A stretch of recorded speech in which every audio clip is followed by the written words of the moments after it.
Chapter 13. Cass stared at the sign. It was rusted, practically falling apart. There were certainly stars surrounding the flashing words, but they were flimsy ones that were partially burnt out. Surely a shabby restaurant sign could not also be a signpost in a dream. She stared up and down the street of shops, suddenly seeing everything in a new way. Could ordinary mundane things also be something else? Is this it? Deegan asked softly. She stared up at those blinking lights, that rusted and shabby billboard. Yes, maybe, at least I think so. Deegan squeezed her arm, his eyes dancing. You see, this is working. She grinned back, catching his excitement. Now, what had come next in the dream? Would she find that too? Cass half closed her eyes. Something about Red Rock. She remembered darkness feeling her way through. I think we need to look for something red, she whispered to Deegan. It didn't take long to locate the hardware store, made of brownish red brick. It was next to a barber shop of the same kind of brick. In between the two buildings was a wooden wall connecting them, decorated with posters and advertisements. Inside the barber shop, people waited for their haircuts, reading magazines and checking their phones and looking perfectly ordinary, as if the most incredible thing wasn't happening to Cass, as if she wasn't beginning to see how something could be ordinary and part of a dream place at the same time. I went through Red Rock, she said, remembering. I think it was a tunnel. It was dark. I didn't know what was coming. Come on. Deegan led the way across the road till they were in front of the red brick hardware store. He walked along the front of the store, running his hand across the brick, looking for a place where a tunnel might be disguised. Cass hurried to the barber shop and walked closely in front of it too. The people inside looked at her, curiously. A little boy put his hand on the window from inside. Cass matched her hand with his. He smiled at her, and she smiled back. Everything felt so hopeful all at once. I don't see any tunnel, Deegan said, coming up beside her. Maybe there are some other red buildings. But as they looked up and down the street, they could only see the gray of cement and glass windows. Maybe that star sign was just a coincidence, Cass said softly. Just then, part of the wooden wall between the two buildings opened inward. A woman emerged, walking a dog. She closed the door behind her, turned right, and clicked away. Cass and Deegan stared at each other. Cass waited till the woman had gone far enough. Then she walked over to the wall. When she was close enough, she could see the hinges. She hesitated, then pushed gently on it. The door swung inward to reveal an alleyway. It was flanked on both sides by the red brick of the hardware store and the barber shop.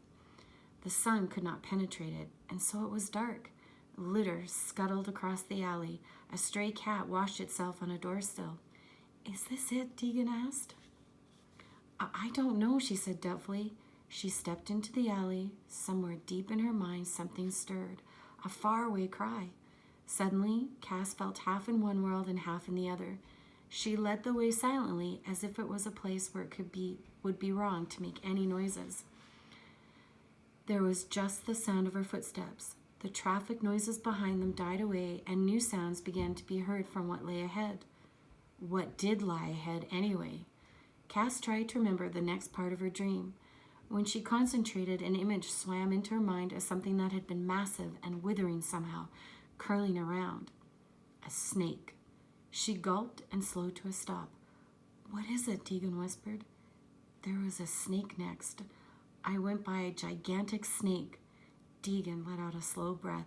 They stared at each other as the magnitude of it sank in. They had no way of protecting themselves. Mom didn't even know where Cass was. Then that faraway sound inside Cass thrummed like a cat's comforting purr. It seemed to sing that Cass hadn't died in her dream after all, not even when the snake appeared. The mask didn't intend to put her in harm's way. It wanted to be found, that was all. To be with Cass again. It wanted to tell her about things, about how Cass was not the first to be afraid, not alone in being bullied at school. She took a deep breath, and suddenly she knew she was brave enough to go on, to face whatever was coming, ignoring the trembling in her legs. Cass started moving forward again. Deegan walked beside her. Then she heard it, a low roaring sound that practically shook the ground underfoot. It grew louder as Cass approached the end of the alleyway, as she drew closer to whatever monster lay ahead. Did snakes roar? But the mask was still thrumming reassuringly inside Cass. Its thin, faraway sound was somehow stronger in her head than that roaring noise. She took a deep breath and plunged out the end of the alley into whatever might come next. Flashing bright colors raced by her at a great speed, blowing Cass's hair back. There was a whir of blur images, windows blinking one by one, people's faces seen for only a moment before they were gone.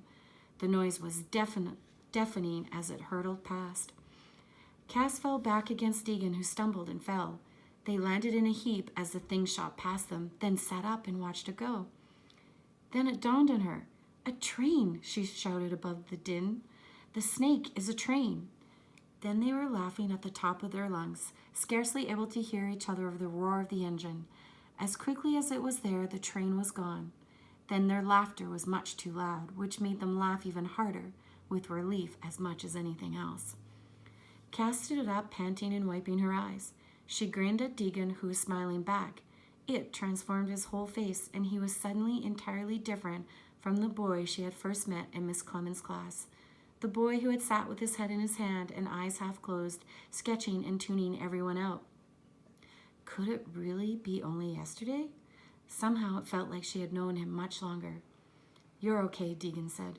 "You're okay too." And she flushed, because no kid had ever told her that before, ever. "So where next?" Deegan asked at last. She straightened, closed her eyes. She had followed the curve of the snake to somewhere.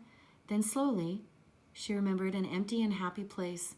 There had been kind of a mist all around, and even the fiery line of the masked song had struggled to be seen. Strange shapes had been moving in the fog. She hadn't been able to see them exactly, but she had felt their presence.